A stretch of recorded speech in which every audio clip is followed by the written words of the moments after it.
And welcome to the talk show, Let the Truth Be Told. I'm your host, Pastor David. And folks, we got a great conversation. It's a dual conversation today. We're going to talk about why in Black relationships there's not turning into be marriages.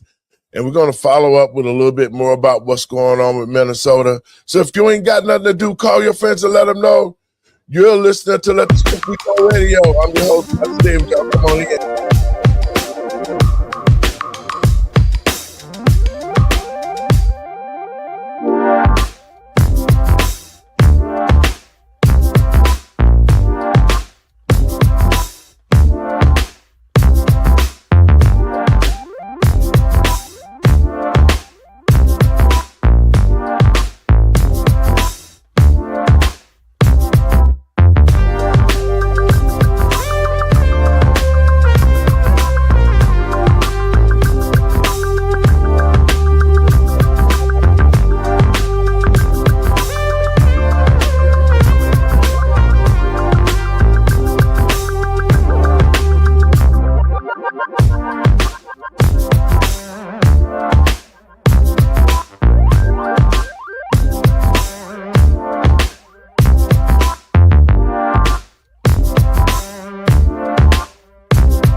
And welcome to the talk show, Let the Truth Be Told. I'm your host, Pastor David. And folks, first let me give all praises to God and my Lord and Savior Jesus Christ for making it possible for me to be here. And I want to welcome everybody to the show. We're going to do something a little bit different. There's a lot of statistics showing that in the Black community, that marriage between Black men and women are at an all-time low. And we can see it when the president started coming out talking about Black people need to be having babies. But there seems to be a rift that's always between Black relationships, Black men and women coming together to get married. And we're going to talk a little bit about those numbers. But first, let me bring my panel in. What's up, Randy? Hey, good day to you all. Doc. Hey. Hey, Mr. Binky. Morning. Now, I know, Doc, you won't be on the run, so I'm gonna throw these statistics up first to you.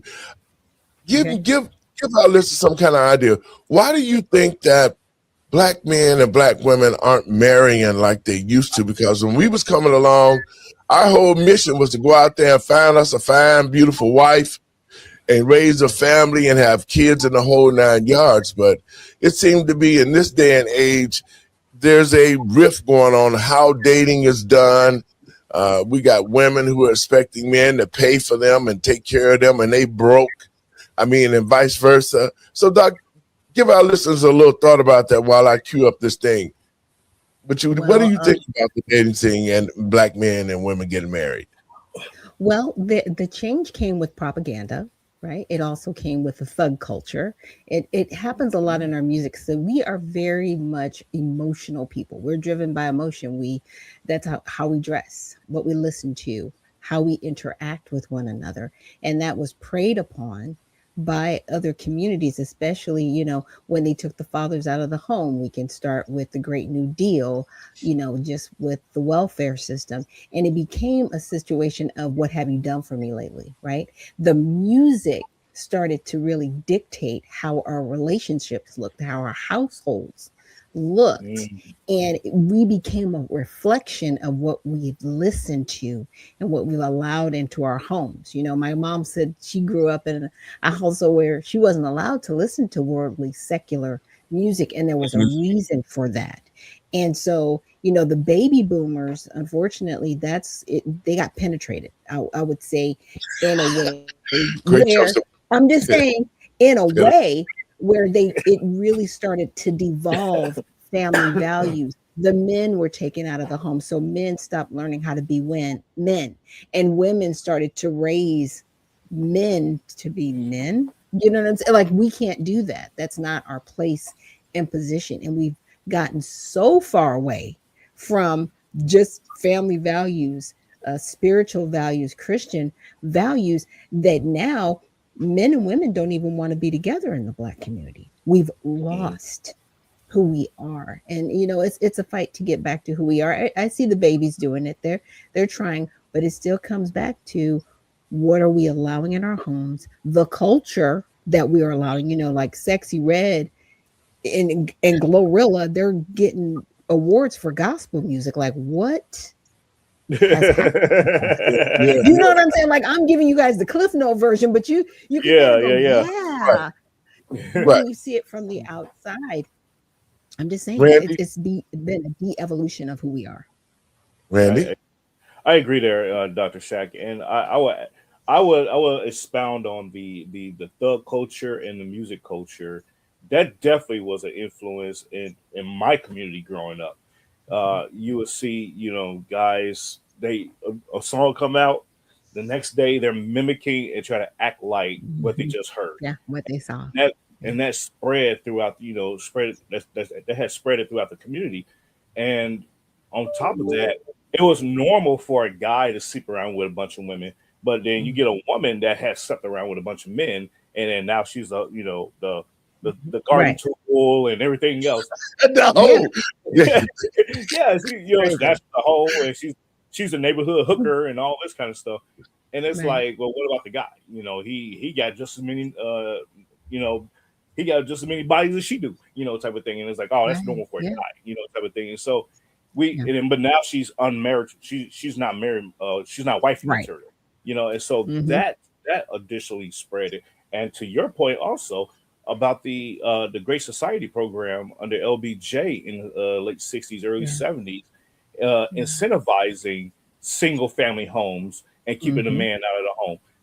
People tend to shy away from that, but that was a Democrat program that still evolutionizes to this very day. And people tend to ignore that and say, no, that's not true. I guarantee you this. If this administration or the next administration says, hey, in order for you to get food stamps, you have to be married, I guarantee you those numbers would shoot through the roof so fast. The divorce rate, all the divorce cases that's currently in court is thrown out the window. That's how you got to change the culture by changing the system. That's what I have. Mr. Binky, your thoughts? Yeah, like Randy brought up the music. People listen to music, and the next day they go out there and want to act like it. I think that's in everything. That could be the big problem of society. I mean, you start going out there, you start listening to bad music, you act bad. You pick up characteristics. And that's the same way with everything. You got people out there that want to be together, two people instead of dating multiple people. It's just a fad, or it's just the society itself. I mean, well, it makes sense. My pastor says there's more that's caught than taught. Yeah. All of you are totally correct with the music, because the music can set the tone for different situations in the culture. See, when I was coming up, there's a different model of men, and I say this all the time, and then people are like, why you say that, Pastor? Because my father was a model of type of man that worked, gave his paycheck up, took care of the family, the provider, the protector, all of that. He was the head of the household, made final decisions in conjunction with my mother. It wasn't just the type of situation where he controlled everything. They were a team, and they understood their places and respected positions in a marriage. My father knew his responsibility. My mother knew her responsibility. We as children was taught our responsibility. And one of the things that as we was growing up was, first of all, a child stay in a child's place. You couldn't be a kid running up under your mom and dad while they was having the conversations with the adults. See, and that type of structure has what disappeared, because the type of man and the model of man my father was old-fashioned. He was stern.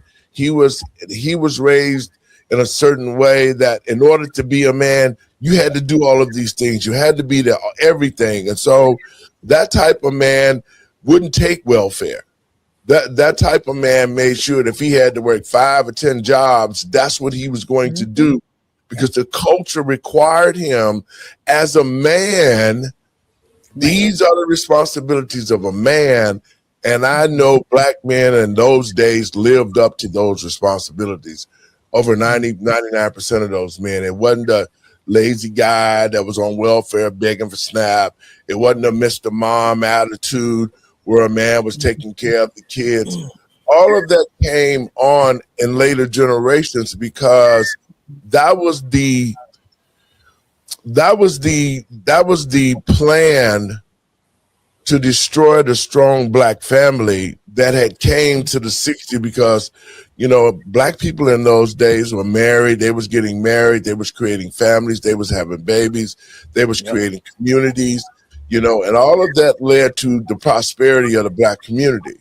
And so when they came out with the welfare, that was the beginning of the end of the black family, because like you said, Doc, they started taking people, you know, and saying, well, you know, you can't have no husband, you know, unless if you want the money. And so society did dictate it, but at the same time, the music was different.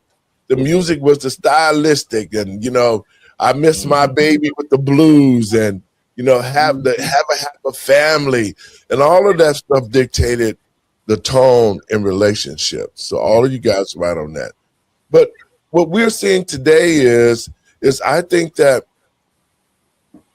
the more that black women became what they considered themselves independent. See, when society figured out the black family was going to be a lot stronger, because when I was coming up, it was like 80 to 90% black men and women getting married. Mm-hmm. Then it got to the place where when they took the economics out the black community, the standard that black men was being raised by, the old model like my father and myself, that started to dwindle, because they were telling black men, it's okay not to have a job. It's okay to sort of, you know, be relaxed. You don't have to live by the strenuous standards that it used to be.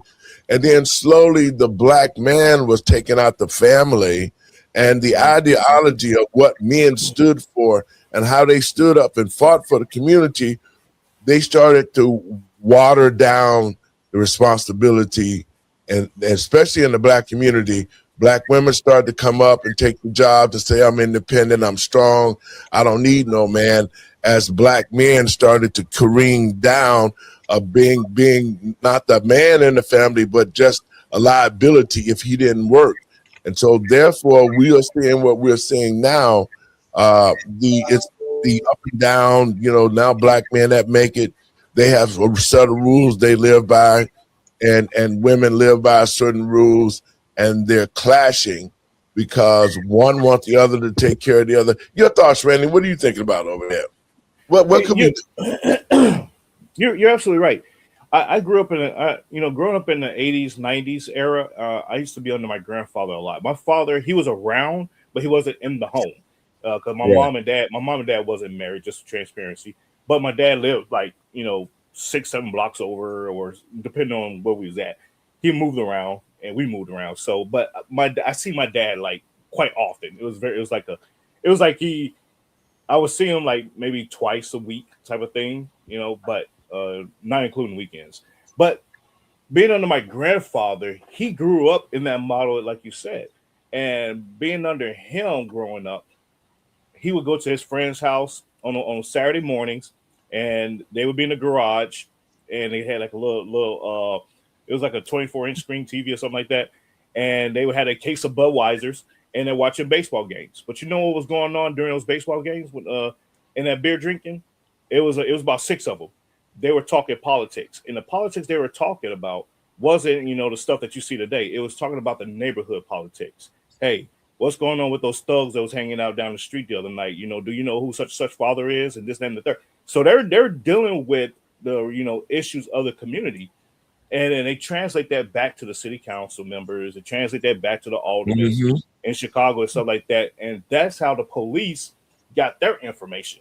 And they would go and set up surveillances and everything else and clean those streets up. and it was all good. But it took a little. Of course, it took a little time, but it set the tone that for men to be out in the streets and not being a productive member of society, that's a no-go. And we're going to make an example out of you to let you know that we're not going to tolerate that. Either you straighten up or you ship out. And that was kind of like what I grew up around. And then, as I gotten older and I started getting into my thuggery, it was I was catching the baseball bats, or getting or catching the rifle in the corner, the butt of it, getting that jammed into my chest. And so, but that was how we grew up. Nowadays, you don't have that. You got these YNs and these gummies and yummies and all this kind of stuff that's going on out there, and they don't understand that when they get older, they're going to reap what they sowed when their children come behind them and start doing the same stuff, and now they're going to be held accountable because they didn't raise their kids right. And so, my dad, when he got wind that I was doing something that was not, to honor him and his name, I would get punched in the forehead. It was a straight knuckle shot right to the forehead. That was a knot on the head. Yeah, I would have. So can I jump in real quick? Yeah, I wanted to jump in real quick because I have to drop. But I also wanted to bring up, which I forgot about, is the crack epidemic, and we shouldn't shy away from that or forget about that. And that played a huge dynamic, huge role when they came out with the 1994 crime bill. Right? That really further damaged Black communities, specifically taking Black men out of the homes. And then you have this thug culture that comes behind it. And now you have the YNs, to your point, Randy, and all of these younger men that definitely didn't grow up with fathers, but they grew up in this thug mentality, basically like, I need to be a criminal to lead my household, as opposed to I need to be an active member of society to lead my household. So I just wanted to leave you guys with that. Sorry, I have to drop, but no doubt.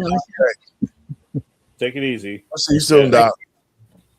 But guys, she's so right. The structure of how men was raised was abandoned. The structure of how women was raised was abandoned. And I think that if the Black community is going to rise and repopulate and rebuild, since 1974, 58 million Black babies were destroyed by Planned Parenthood. The marriage rate is down because a lot of the men are incarcerated and put in prison. A lot of men aren't being men because they don't have a trade, so they can't work to make money to be able to take care of families.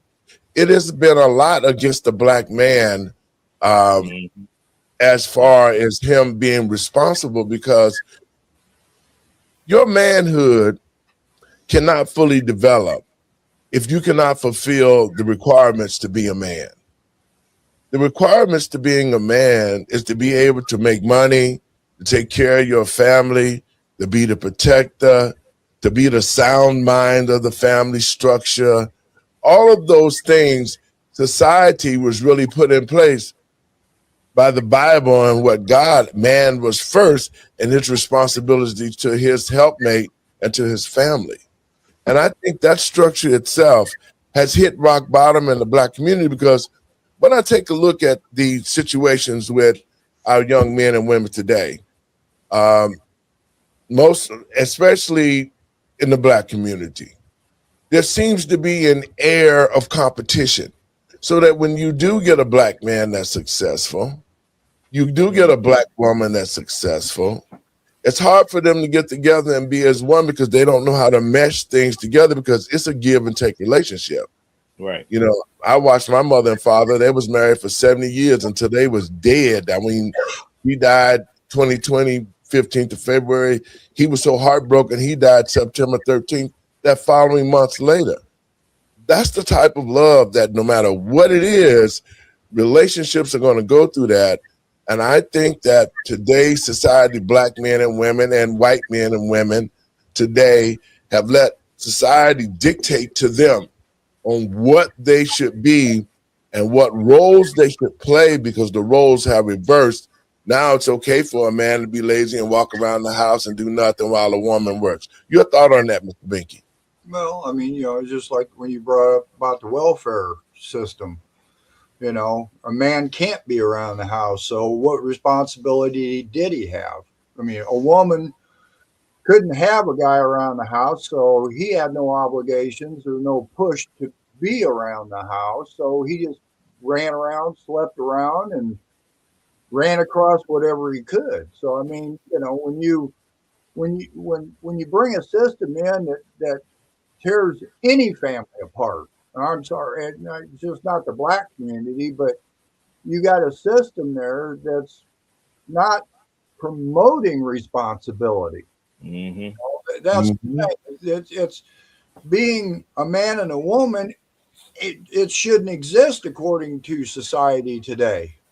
It's a man can be a woman and a woman can be a man, and transgender this. It's just everything's just all over the place. Mm-hmm. Well, you're right, Mr. Mickey, because what we saw in the black community, we saw the fact that they were demasculating men in the black community. I think when the generation of the Malcolm X and Dr. King, those type of model of men who had it in their hearts to stand up and fight for the community, just like you said, Randy, the men in our community got together and they sit down, and if somebody's kid was doing something, they intervene and they talk to that child and say, "Hey, man, you can't do that here. This is how it's supposed to be done." And I think that type of structure is what's missing in our community now, because you see a lot of our young black men that do not understand how to be men. Mm-hmm. When they started to take out the trades in the schools and they went to the unions, and then black men couldn't get jobs with the union and all the economics came out, then they disabled the black man to be a man and allowed him to be something shadow of a man that didn't honor his name or didn't work, or this society made our men weak. What are your thoughts, Randy? I'm glad you brought that up, because you're absolutely right. Men have abdicated their responsibility, not only to the community, but to their family and to society in general. They're saying, God, family, and country. We got away from that. And then you can macronize that to just saying, what about my community, my family, and, my city, type of thing, or just a society in general. We gotten away from that mindset. And we're just worrying about what's going on with me. Where's my next meals will come from? Where's my next paycheck going to come from? Versus, hey, what's going on with us? Where's our next meal going to come from? Where's our next paycheck's going to come from? We gotten away from that mindset. And I would challenge, I want to give a challenge to the listeners today, to the men particularly. If you live in a troubled community, go door to door. If you're compelled to do so, go door to door and get the contact information of every man in that household, and get together and say, "Hey, let's meet up at this wing bar, or let's meet up somewhere on this particular day and time, and let's have a discussion. Let's talk about these issues and how we can fix it." And you will remarkably see a change in the dynamics in which these societies have devolutionized to. So I put that out there to everybody. But overall, I think we need to get back to the core function of being a family, and whether that's a single family or a mom and father household, we need to get back to that core function of, hey, my kids are in school, let me be involved in the school, and make sure that they get the right materials, make sure the materials are appropriate. Apparently, we have to do that, and we go from there. You want to comment on that, Binky, while I cue this video up? Yeah, that sounds real reasonable to me. About I don't have much to say on that. That ain't been said. Well, let's cue this video up and take a look at what's going on with numbers today.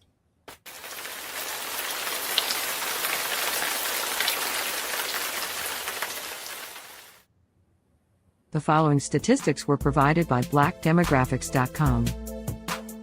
Black marriage in the United States. According to their article, over the last few decades, marriage has been a declining institution among all Americans, and this decline is even more evident in the Black community.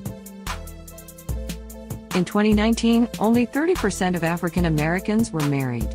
This is compared to 48% of all Americans. Half or 50% of African Americans have never been married. This is compared to 34% of all Americans. After viewing the available data, we can see that although fewer Black women are now married, more Black women than Black men have been married at least once. This is because a higher percentage of Black women are divorced and widowed than men. Also in 2019, just under half, or 48% of Black women, had never been married, which is up from 44% in 2008 and 42.7% in 2005. Subscribe for more statistical data regarding the African American population. And be sure to share with those who you believe could benefit from a clear understanding of these facts. Again, these statistics have been provided by blackdemographics.com. Now, Bink, those statistics right there are totally correct. That's exactly what we've been saying. So at least 50% in the Black community of our women have never even been married. And that's what we're addressing today, folks, is how do we change that? How do we make a difference on how that Black men and women should come together and get married? That's what we're discussing today. What are your thoughts on some things that can be done, Binky? Well, I think something that goes along with that is, the decrease of marriage also goes with the decrease of people going to church. Mm-hmm. And yeah, again, that's a society deal. It's just like Randy talked about the music. People are, I don't want to go to church. I don't want to get married. So now that's the trend. And now you've got to, I don't know if this is the right word to put. You got to entice these young kids again. And from what I heard, the trend of high schoolers having sex is going down. The percentage is going down today. So, I mean, again, that's a statistic that somebody put out there. It's just like peanuts are good for men's health and whatever. Take it with a grain of salt, but right. It's just, to me, it's everybody's a follower, not a leader, and we need to make leaders. And leading people to the right type of society, of having marriage and the benefits of being married and having one partner or two partners instead of 10 or 12, some responsibility. We do have to have jobs come back. Like when I was younger, you could go out and get a job. You had good insurance and benefits and vacations and stuff like that, And now I got out of a steel mill, and when I worked at that steel mill, my dad did, we had good benefits. We had good retirements. And now all that stuff's basically gone. So you're going into a factory now and you're working your butt off in a steel mill. And when you get out, you don't have that good of a benefit to give you after you've been there for 20 or 30 years, So there needs to be some enticements there to get people to do the right thing, go to work, be responsible, have a family, and change the way society is running today. That's just my look on things. Randy? I love Binky's point about, the church. The church was a pinnacle point or a pinnacle part of, shaping and cultivating our society. And reason why it fell off is because we brought on these pastors or these clergy, I would say, across the spectrum there, the clergy class is garbage. Overall, I'll just say it like that. The clergy class is garbage. And the reason why they're garbage is because they're not talking about, they're not preaching about, they're not they're not getting into what it means to be a family or to raise a family and everything else. They're worrying about how to appease to those cult leaders that's in their communities, that's giving them money, that's lining their pockets. That's what they're worried about. You don't even find churches that's talking about the Bible or teaching from the Bible, but they twist the Bible to make it fit, saying that it's okay to be part of the LGBTQ culture. It's okay to slight the next man. It's okay to abandon this or do this. He's like, where did you get that in the Bible? And it's like, well, that's what Jesus said. Show me. Well, you got to translate it, and that's the problem with the Bible. They translated the Bible so much that they took it out of the original context of what the Bible was intended to say. So, getting back to the church. That's why I stay away from the church now, because I'm like, every time I step my foot into a church and I look around, I'm like, oh nope, never mind, I'm good, I'm out. Martha, can you hear me? Yes. Martha. Okay, good. Folks, this is my sister Martha down in Florida. Hello. And I wanted her to get involved because how we was raised, it was totally different. Black men and women responsibility. The church, Randy, you said something about the church that was key because the church instituted marriage. It promoted marriage between a man and a woman. See, that was part of the attack that had to be used to get the black man and the black family to this position right now where we're at today. Was once you took the institution of marriage out of play, then any other partnership came to play. That's when you saw the man on man, the woman on woman. All of that was done by design. But the thing that I'm saying is, how do we try to get this back? Because I take a look at dating, right? The mindset of people that are dating now, they got women out here who feel like if a man take them on a date, they got to spend a certain amount of money. They got to pay for this. They got to pay for that. And I think that right there itself needs to be addressed, because two men and women who are watching this show, if you are not financially responsible for you and your household, if you are single, you do not need to be dating. How your broke ass gonna go somewhere with somebody and then make demands about what you want and what you want to do and what you ain't gonna do, and you're not paying for nothing? It should be, and I'm gonna get your comments on this and dating. Martha, you first. If you are a woman, and I know the type of woman that you are, the old school, would you go out on a date and not have your own money to be able to take care of yourself if the man did not want to do that? Talk a little bit about that, Martha. Well, number one, I ain't gonna go out with him. if I don't see no potential in the first place, because it ain't gonna take but a quick conversation. So if he ain't got that going on, I don't care how much money he got. He ain't got no money. He ain't got no date. So okay. I can go and eat alone. I can eat alone. No, I don't believe in that. But when you getting to know somebody, back in the day, people didn't worry about no money or nothing like that. You went on a date or a walk or whatever, and you get to know somebody. Not you expecting to have a steak and potato and lobster and all this kind of stuff. But today, these young people think that category is the person. How he is. Oh, he ain't got no money. She ain't got no money. Well, if a lot back in the day, nobody had no money. And so you went out on a date, and a lot of time when you went on a date, you was being chaperoned in the first place. But it was an auntie. Yeah, that's right. It was an auntie or mama or dad or somebody walking behind y'all, watching what you're doing and saying. So, today, people just got so liberal, a lot of women don't even know that they kids are dating, don't even know who they dating, or what. And that's what's causing the problem right there. But, young women need to step up their game with a lot of things besides this, silicone in the front and the back and all that.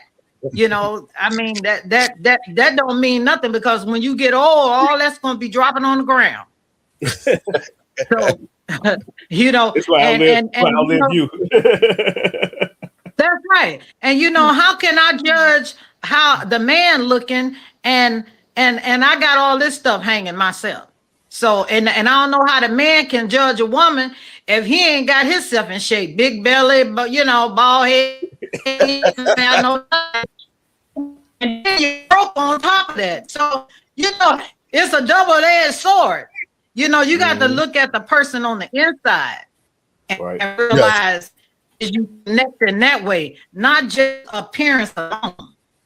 Because you can have the raggediest car in the world, but if it's got a good engine in it, it's gonna run. It's gonna outrun the new car. Well, you know, and that's some of the things I think, and I'm gonna get your thoughts on this. Now, when I was coming up and I asked a young lady to go out on a date, the first thing I had to do was ask her father if I could take her out on a date.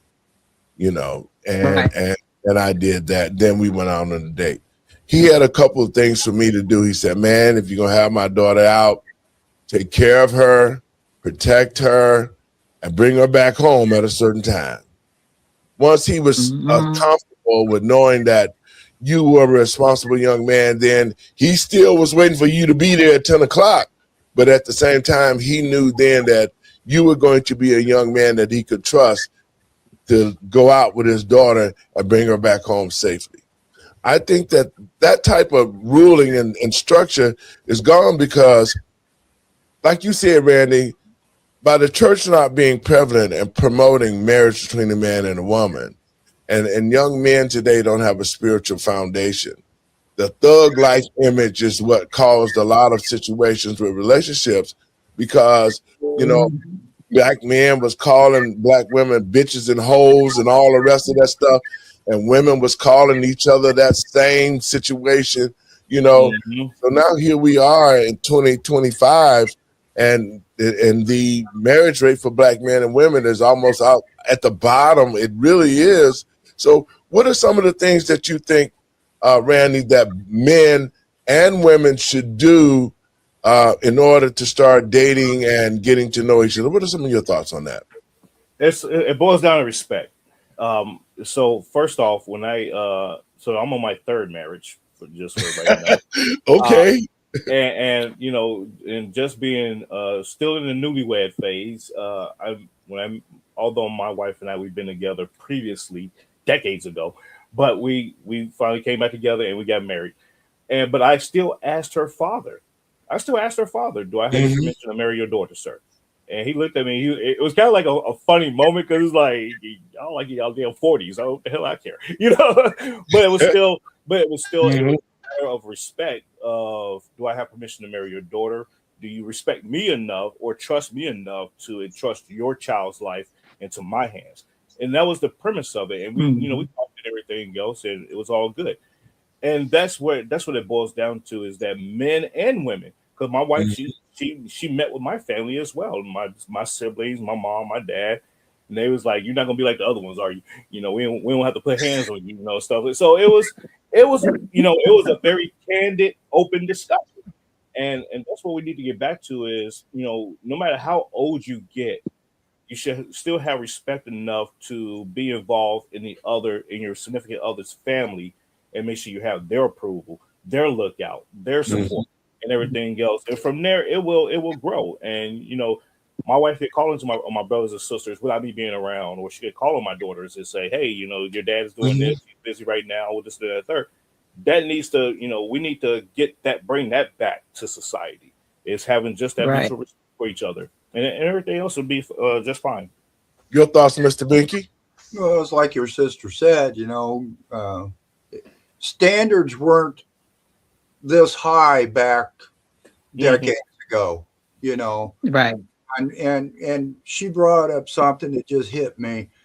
My first date in my car, this gal went out with me, and it didn't have to do with property or anything. It had to do with me.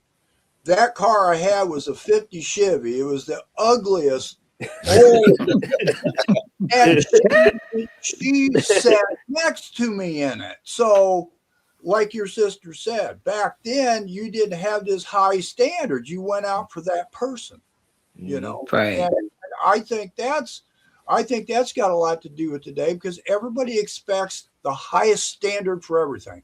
And if you don't meet that standard, you know, and it's both ways. I mean, men and women, they're up here, and there's no middle ground. There's no give me the chance to prove who I am.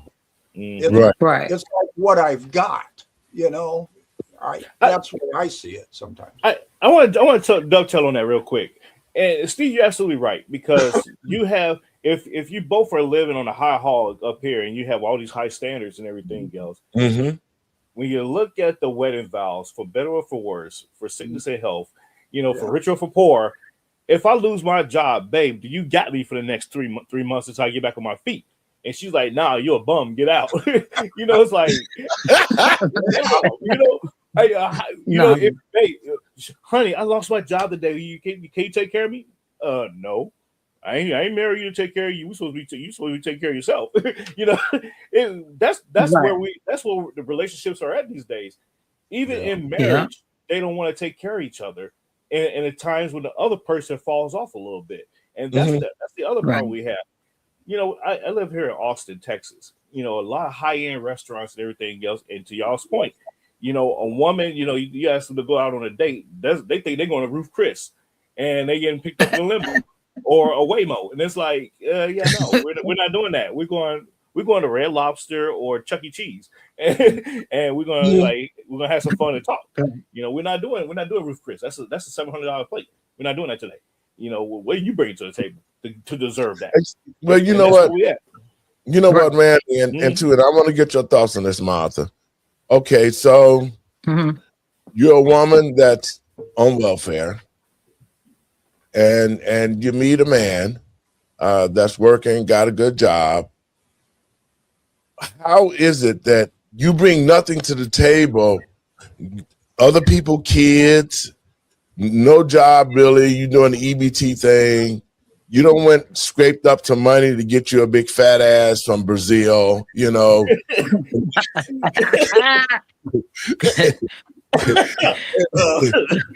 And you know, you done did wasted money on all of these things, and now you got a man that could be interested in you.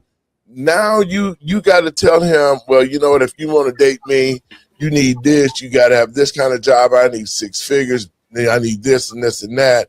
When you don't bring nothing to the table with a bunch of kids, I want to know, what is your thought about a woman of that caliber? Because I know you're a successful woman. You've been married before. You know the old school rules. What are your thoughts on a woman like that? And what does she do to a good man that could possibly be a good husband to somebody else? Number one, you know, I think that a lot of the women today, they done lost respect for themselves, and they look at all this TV stuff, the Housewives of Atlanta and all this other stuff, and they think that that's real life. That ain't real life, because a lot of those women are business women or successful women, and they met a successful man, so they bringing something to the table. But when you down like that, then you should just be bringing yourself humble and explaining, hey, this is what I have to bring to the table. I can cook, I can clean, I can keep a home, I can manage, you know, money if you bring in, to make sure that when you do come home, it's clean, you got food and this and that. And if she do have some type of education or want to further her education, then she could discuss that with him as well. But you got to be trying to do something and expect, you know, and not expect for somebody to do everything for you. But so no, women that does that, I think that they living in a dream world, because that's not realistic. So Martha, I have a question for you. So what you're saying is, ma'am, is that women of that caliber need to be selling themselves to the man as if they are marketing, you know, a product, and convincing that man why he should buy in to being with that woman. Is that what you Well, get? not really something like that, but okay, say for instance, if I was like that and I had kid and then I met a man that had a lot going on for him, I would present myself, number one, with respect as a woman. And then I would bring to the table and let him know, this is what I have. This is what I'm trying to do. Yes, I'm a single parent. I'm raising my children the best way I can. This is the income that I have. But if you decide to combine what you have with me, I'm going to do the best that I can do to, to step up my game. If you bring money in, I'm not going to go get no BBL or go shopping. I'm going to make sure that the home is proper, that you have a good meal, a clean place to sleep. And I'm going to make sure that the kids respect him as well, because that's another thing. Even if I was a man and looking at a woman like that, I'm going to look at how she raising her kids for his respect. If I'm coming in and I'm going to be the breadwinner of the house, so I need to have that reassurance that we blend in this situation together, merging together, but it's got to run smooth. It can't be no one-way street. Exactly. It ain't no one-way street. Guys, I'm gonna play this. But like I said. Check it out. Yes, ma'am. This man said, why every time I meet a woman, she's behind on her bills or she needs help with a bill? If that's something that you're questioning and it's bothering you, upsetting you, that you have to bring it to the internet, you don't need to be meeting women right now. You need to be focusing on yourself and getting your life together so that doesn't bother you. Ew. It sounds like you and the rest of those type of women are the ones that need to be working on themselves. He's speaking facts. Don't nobody owe you nothing. No rent, no lights, no Wi-Fi. If you grown enough to date, you grown enough to handle your own responsibilities. And stop calling it help when it's really dependence. Handle your business first before you go looking for somebody to fund it. Right. Your thoughts, Martha, on that? Huh? Your thoughts on that? What she said? She's telling. Well, she's basically saying to a man, if you're gonna date me, you got to have all of these things in place to date me, but I don't have them in place myself, because this is how I am. If I'm gonna be with a woman, she got to bring something to the table besides cookies. And see, and I think our society has created this mess because some women, I'm not saying all, feel like a man is supposed to take care of them. In the old days, men took care of took care of the family and took care of a housewife, but the housewife produced, just like you said. She took care. That was her responsibility to take care of the house, the kids, to cook, clean up, make sure you take the money and pay the bills with it. If he's going working all week, bringing the money home, you're the person that keeps the house in order. You know what I'm saying? You do all of this because when we grew up, we saw my mom and dad. They would come in on Friday. They would sit down. They would put their paychecks on the table as a unit and then talk about what they wanted to do, money they was going to save, if they was going to make this, repairs, all this and that. But they always saved money. They looked out, made sure the family and all the bills were paid, everything. The kids had whatever that they needed, and they had a savings. That's the way a relationship that I saw worked. Not today, where women are telling me, well, if you want to take me out, I need you to pay for my nails to get done. And no. And see, for me, if you're a real woman, the way they did back in the day, you supposed to already have your game together. Number one, from the time your feet hit the floor, your personal hygiene is done, your hair is done, and I'm not going nowhere today, but hey, I'm clean and I'm ready for the camera. You know what I mean? So if somebody see me going to the grocery store I'm not going out there in the grocery store with no rollers in my head, a bonnet, and my clothes that I slept in last night. I think that that's really nasty and it's not appropriate. You know, you see these girls and some guys out there in the store shopping like they just got out of bed. They smelling when they walk past you, you can faint. You know, you know, and all you see is booty today. And I'm so sick of looking at booty. And I'm a woman. I don't even want to look at my own booty like that. But that's all you see. You see booty, you don't see no face because the head is tore up to the floor up. You know what I mean? Yep. And then they're expecting for a man to look at you in a certain type of way because of the booty. No, I don't think so, honey. You better go back and look in the mirror. Go back to old school.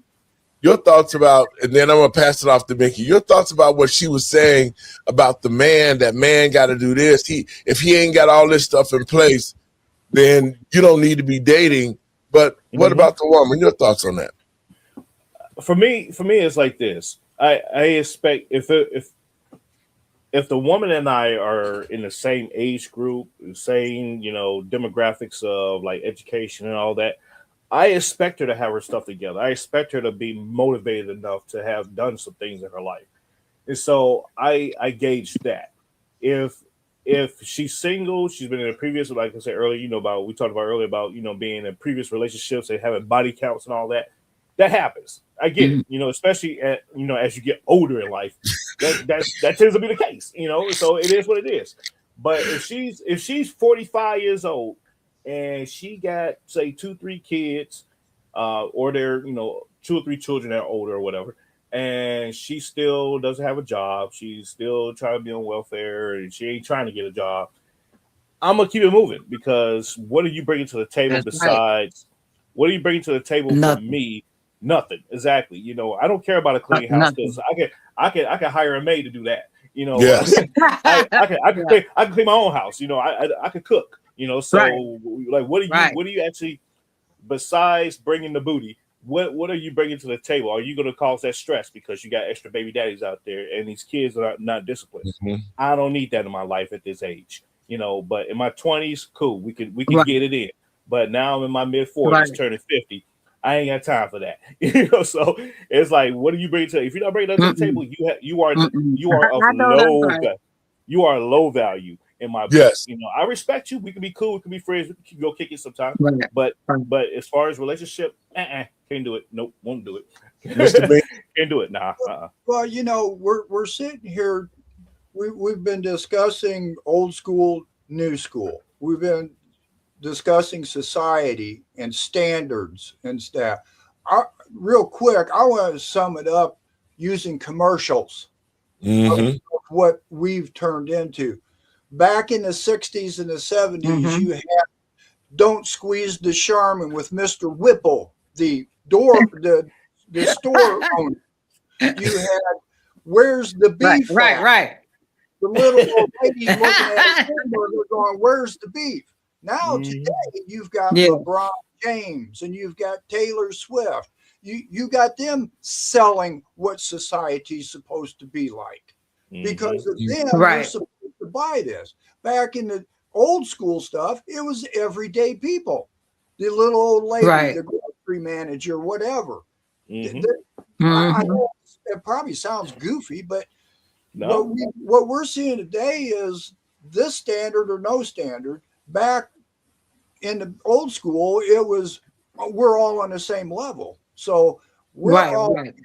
I mean, like I said, if a girl wanted to date me and got in my 50 Chevy, which is the ugliest thing in the world, that would not happen today. I would no.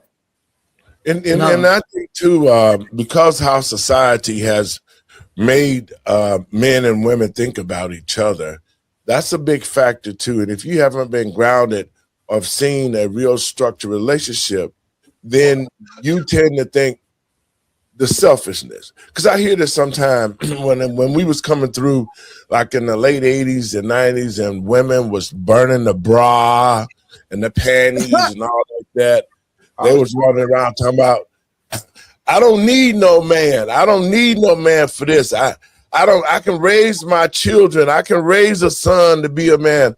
All of that turned into what we've seen today, were a lot of women who raised boys and they turned into sissies. Your thought on that, Martha?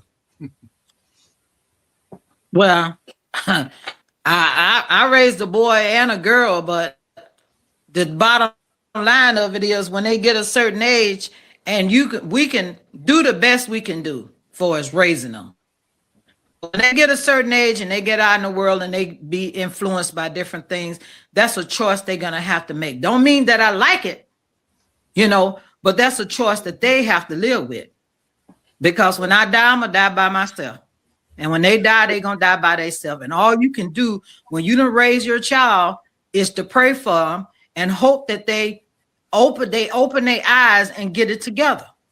But like I said, it's sad that a lot of parents, even parents my age, they act like they scared to tell the children when they're wrong. Because they're too busy trying to be their friend. Yep. You got to be the mother or the father first. And then, I'm your friend, but when I'm in the parent mode. And I used to tell mine, hey, it said woman, today I'm the man because I'm finna whoop that butt. Tomorrow I'm the woman because I'm cooking and cleaning and I'm doing what I'm supposed to do and I'm loving you. But don't get it twisted because either one of them can come out on you at any time. They say open up that can or whoop butt. That is. But today ain't nobody chastising their kids. Yes. And when they get out in the world is killing them. Mm-hmm. Well, because what you put up with your kid, nobody else gonna put up with it. Exactly. Yep. My philosophy is this, and a lot of women say, even with my nephew Anthony, your son, he had positive male role models. He knew with my father and me that he was going to become a man amongst men because of the structure that we had and what we taught him. And so when I hear a lot of women say, I don't need a man and that I can raise my son to be a man, that's not true because somebody somewhere that she knows he is going to have to glean from on what the responsibilities of a man are. Your thoughts, Randy? Mm-hmm. Right. You're absolutely right. Women can raise children, yes, but for a woman to teach a man how to be a man or a boy to be a man, it's no, you can't, because unless you were brought up by your father and he instilled all the things that a man should do into you as a woman, and you carry and you pass that tradition on, type of thing, that may be something a little different. But we don't have those dynamics in this world, and so a man is going to go out there and say, "Hey, son, come with me, I'm going to show you how to fish," because you feed a person for a day, then you fed them for the day. But if you teach them how to fish, you feed them a lifetime. So there's those little nuggets that men pass on to other men, and there's nuggets that men pass on to their daughters, but not so much in an ingratiated way. They may say, "All right, us guys, we don't like that. You might want to go change, type of thing," and we leave it alone. Mom, handle that, fix that. And go inside her head. Just looking like that. That's something different. But for a woman to say that they can raise a man or raise a boy to be a man, is no. This is why we have cross dressers now. This is why we have confused boys these days.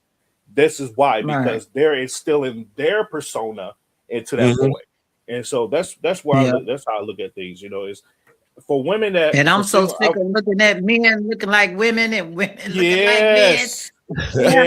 I mean, it's just sickening. You go out and you like, okay, they pass you by. Is that a man or a woman? You're like, Yeah. And then you got men out there looking better than some of the women, and I'm like, oh my God. Yeah. I would say to the single moms out there who have boys, not to say that you need to be around the men and doing this, but get that child around men, whether that be at the YMCA, a good man, library. Get them around influential men and ask them to mentor your son, and type of thing, to be a man. Right. That's what you got to do. And that's how I grew up. Right. Mr. Bucci? Yeah. Yeah. like they've been saying, we don't have a man and a woman's role no more. They, our schools, our churches, our government, they're all telling these kids a man can be a woman can be a man, two women can raise a child, two women can have a child. It's the confusion that keeps going on here. And as Randy said, we've got to start getting back to normalcy, reality, and start teaching these kids there is a difference. You don't have to hate people.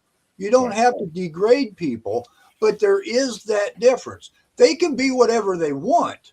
That's fine, but there's a difference. And that's, and as Randy and your sister said, there's a role for a parent, a mother and a father. A mother can't teach a boy to be a man, and a man can't teach a woman, a girl to be a woman. Exactly. Right. A mother's job is damn important, because they've got to be stern, but they've got to be loving. They've got to show hate, but they have to show responsibility.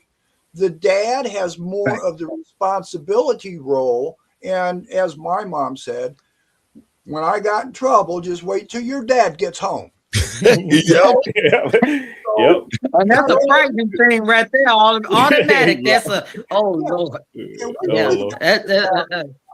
We got to get back to that. That's and mom always overemphasized what really happened too, just to make it worse for you. She always over exaggerated what happened. Like, and he said this, and he pushed me. And you're like, Mom, I didn't you finished. He's like, you did what? And you're like, I didn't do that, Dad. It's like, and you look at your mom like, why'd you lie on me like that? And she's like, that's what you get. You should be acting up. It's like, oh, you little. Well, I think that the roles of men and women have been diminished in our society today. Men do not understand their responsibilities to the family structure because they haven't been taught to be in a family situation. That's why the broken homes with the single moms trying to raise men, it was all by design, especially in the Black community. And now we see what we got, because most of the men in the Black community, either they was locked up or they had a father who wasn't there, or if they did have a father, he wasn't there psychologically. A lot of the men are broken and they don't understand their responsibilities to be men and to stand up in the community like men used to, and to protect the women like they should. And it's not happening today. And so it's our responsibilities, that the remnants of the real man that's left, is to try to pull our communities back together and try to cuff our young men, because just like the fact of the matter, you couldn't call me no YN. You couldn't call me. I see it in the community. People say all the YNs. You couldn't call me that. You'd have to call me by my first name or my last name with some respect.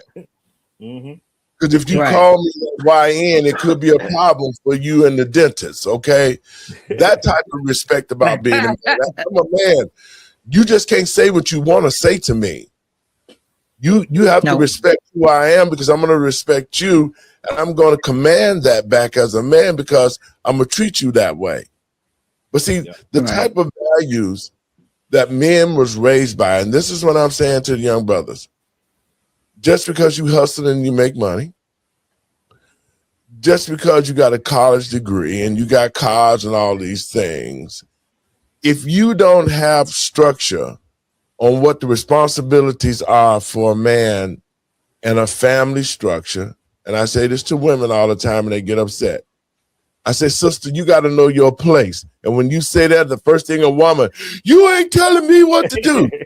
You know, that's not it. And that's what society have sister thinking. Damn, he told me, do I know my place? Like I'm supposed to be his flunky and all that stupid stuff. When a man shows his being a man and saying we're going to set up things this way, women today tend to think, you ain't controlling me. So it's all sorts of things that society has created that has got into the community and caused this dissension between man and woman. It's almost like a competition thing. It's either I got something and you ain't got nothing, or the woman got something and the man ain't got nothing. I just feel that if you're going to be with a relationship, if you're going to marry somebody, you need to bring independence and the things that you have created, or an idea on how they can move forward together as a team, opposed to you running around dating with your pants hanging down. And my mother had a name for a guy that didn't bring nothing to the table. She called him a swinging penis. That's all he brought to the table. You know, but that wasn't the word she used. But it's the responsibility, if you're going to be out here and if you're going to want to be in somebody's life, that you have to be responsible. You have to be working. You have to have a vehicle. You got to have your own place. That don't mean you stand at home in your mama's basement still, you know, playing video games. The structure of being a real man, and I say a real man is one who accepts the responsibilities of a wife, of children, and be a good person to help shape the community. Your last words. We'll get out of here, Randy. I would say, you know, growing up, we used to tease before sagging pants became popular. We used to say, because that originated out of the prison system. System. And that meant that you were available. Exactly. We look at guys when they sagging their pants. They're like, "Oh, you swing that way?" And they're like, "What? What are you talking about?" It's like, you get your ass out. You must want something. So, hey, folks, hey, truly appreciate the show today. Appreciate this panel. It's great to meet you, Miss Martha. Look forward to having you participate more often with us. And folks, I will catch you all soon. You can follow my show, Permanent Associates, on this network here, on all other platforms at RPerm, and I will catch y'all. You can on the network, so tell them where you're at. You're at LetTheTruthBeTold.Lightcast.com. That is our radio TV platform, folks. And download the app. Yes, LetTheTruthBeTold.Lightcast.com. Randy, thank you for showing up on the show. But I want to say this before you leave, and I want everybody to think about this. I was watching a show the other day on the internet, and it was a dating show called Pop the Balloon. And I'm going to show you the mindset of a woman. In the Bible, in Proverbs, it talks about a virtuous woman. A woman that God desires. When a man leaves his mama and daddy, he cleaves to the woman, they become one. And it's a virtual woman who will be a good wife to any man that wants one. The guy on the balloon that Popped the Balloon show, he said this. I want you to think about this. He said to the women that was remaining on the panel with the balloon, he said, if I gave you $1 million, what would you do with it? And I listened to all the carnal mind women say, hey, you know, I would make a movie, I would go shopping, I would do this, I would buy this, I would buy that. And he popped all the women's balloon except one. And this is what the woman said. She said, if you gave me $1 million, I would take that and I would multiply it and double it and make it 3 to 4 million. All right. That's the kind of woman that I'm looking for. Because this woman, if she can take what you bring into the house and double it, that's what we need. That's what we got to get back to. Thanks, Randy. Your last words, Mr. Binky? Well, I see where all the looks came at in your family. Dr. Nichols, she looked like she was 20 years old. She changed her hair. I'm like, so as we've been talking today, I think if any of us want to build in the future, if anybody wants to build a structure, you got to start with a strong foundation. And yes, I'm sorry, I'm not a firm believer that progress is always a good thing. And I think discussions like this to bring up other sources of consideration to bring into your life is a good thing for people. And Yeah. I think we need to have more talks like this. Martha, your last question before we get out of here. Well, I appreciate you guys for having me on the show for the first time, and hopefully that's something that we all said here, and whoever watching out there, take heed, love one another and try to respect yourself as well as respect others. Blessings to you guys, and I'll be talking to you soon. Y'all have a great weekend, and we'll do this again next week.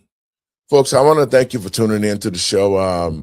We're trying to do something different here at Let the Truth Be Told.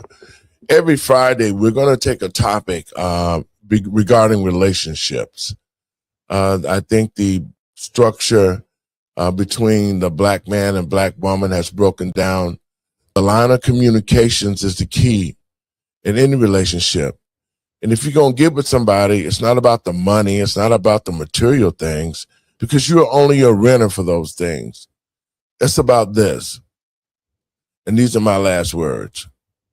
If the black community is to thrive again, if relationships in the black community is to grow again, to create families, we have to get past this thought. We have to get past the thought of thinking that you are so special that you don't need anything to bring to the relationship but yourself. That's for men and women. But men and women in the black community need to understand their structure.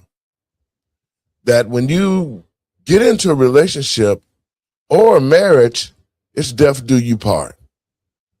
My mother and father was married over 70 years, and I seen them go through all sorts of things. Infidelity, argues, fights, but the one thing that they always maintained was to stay married. Nobody's perfect. Everybody has faults. But they were big enough to communicate with each other and be able to work it out and continue to raise their kids and keep a household together. Everybody want to talk about how much love. Love is no good when you're broke, because you can't go to the store and sell no love and say, I'm in love, give me free items. Love is nothing without an understanding. And an understanding is nothing without communication. And so if men and women in the black community need to sit down and communicate honestly, put things on the table on who you are and what you do and what you bring to the table.